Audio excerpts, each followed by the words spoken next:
A carta de Tiago. Pelo menos esse é o seu nome em português. Se você olhar no grego, verá que o nome dele é Jacobos, que traduz o seu nome hebraico, Yaakov. E é por isso que a maioria das traduções antigas e modernas traduzem seu nome por Jacó. E é isso que vamos chamá-lo nesse vídeo. Agora, há muitos Jacós no Novo Testamento. 2 deles pertencem ao círculo íntimo de Jesus dos 12 discípulos. Mas essa carta vem do Jacó que era meio-irmão do próprio Jesus. Aprendemos a história desse Jacó no livro de Atos e nas cartas de Paulo. Depois que Pedro partiu de Jerusalém para começar novas igrejas, o meio-irmão de Jesus, Jacó, ganhou destaque como líder da igreja matriz em Jerusalém, composta principalmente de judeus messiânicos ou cristãos. Essa foi a primeira comunidade cristã de todos os tempos e sabemos que ela teve dificuldades durante os 20 anos em que Jacó foi o seu líder. Houve uma fome que levou a uma grande pobreza na região e esses judeus messiânicos estavam sendo perseguidos por líderes judeus em Jerusalém. Mas, apesar de tudo, Jacó era conhecido como um pilar da igreja de Jerusalém. Ele também foi conhecido como um pacificador que liderou com sabedoria e coragem, até que foi tragicamente assassinado. E nesse livro temos o legado de ensino e da sabedoria de Jacó, condensados em um trabalho curto e muito poderoso. O livro começa como uma carta. Ele cumprimenta todos os judeus messiânicos que estavam vivendo fora da terra de Israel. Mas essa não é uma carta como as cartas de Paulo, onde ele aborda problemas específicos em uma igreja local. Em vez disso, esse livro é um resumo da sabedoria de Jacó para toda e qualquer comunidade de seguidores de Jesus. E o objetivo de Jacó não é ensinar novas informações teológicas. Em vez disso, ele quer se meter na sua vida e desafiar o modo como você vive. A sabedoria de Jacó foi fortemente influenciada por 2 fontes. A primeira é o ensino de Jesus sobre a vida no reino de Deus, especialmente o Sermão do Monte, que ele está constantemente repetindo e citando no livro. A segunda influência-chave é o livro de sabedoria bíblica de Provérbios, especialmente os poemas em Provérbios 1 a 9. Jacó cresceu literalmente com Jesus e com o livro de Provérbios. E agora o seu próprio ensino soa como eles e é marcado por sua linguagem e imagens. O livro consiste em discursos curtos e desafiadores, cheios de metáforas e frases fáceis de memorizar. Em essência, Jacó está clamando para que a comunidade messiânica se torne verdadeiramente sábia, vivendo de acordo com o resumo da Torá de Jesus, para amar a Deus e ao próximo como a si mesmo. O corpo do livro está nos capítulos 2 a 5, que consiste em 12 ensinamentos curtos que chamam o povo de Deus para a devoção sincera aos ensinos de Jesus. E todos juntos, eles não desenvolvem uma ideia principal de maneira linear. Cada tipo de ensino é separado e é concluído com uma frase cativante. Mas todos esses ensinos estão conectados através de palavras e temas repetidos que são muito legais. Na abertura do corpo do livro há 2 ensinos. Primeiro,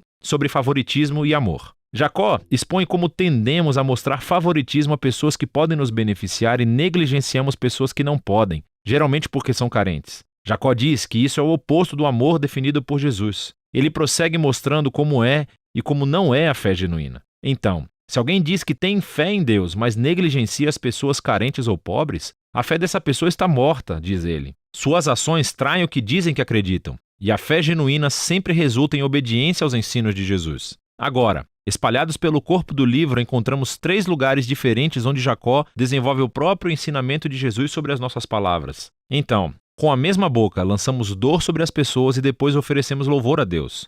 Tão confuso.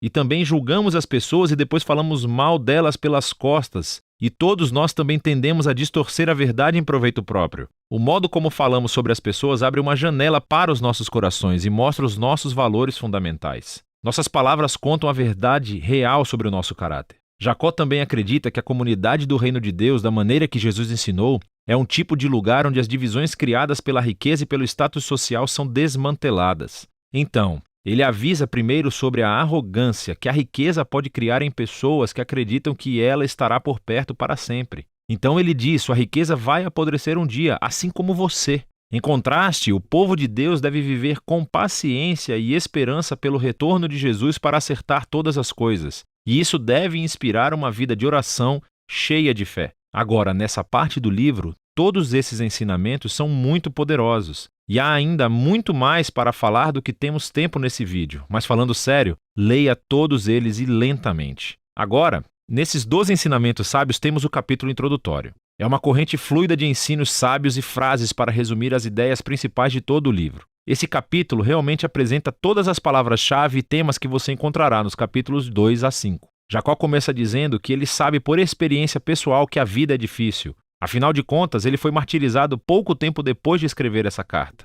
mas ele acredita que as provações e as dificuldades da vida são, na verdade, presentes paradoxais, que podem produzir perseverança e moldar o nosso caráter. Deus pode fazer um trabalho incrível dentro de nós, em meio ao sofrimento, e nos ajuda a tornarmos perfeitos e completos. Agora, essa palavra perfeito é realmente importante para Jacó. Ele a repete 7 vezes no livro. No hebraico bíblico e no grego, esta palavra refere-se à integridade. Significa viver uma vida completamente íntegra, onde as suas ações são sempre consistentes com os valores e crenças que você recebeu de Jesus. Jacó sabe que a maioria de nós realmente vive como pessoas fraturadas, com grandes inconsistências no nosso caráter. Estamos todos mais comprometidos do que queremos admitir. No entanto, Deus está em uma missão para restaurar pessoas fraturadas, para torná-las íntegras, e isso começa com sabedoria, a capacidade de ver minhas dificuldades através de uma nova perspectiva. Deus, generosamente, dará esse tipo de sabedoria às pessoas que pedem com fé,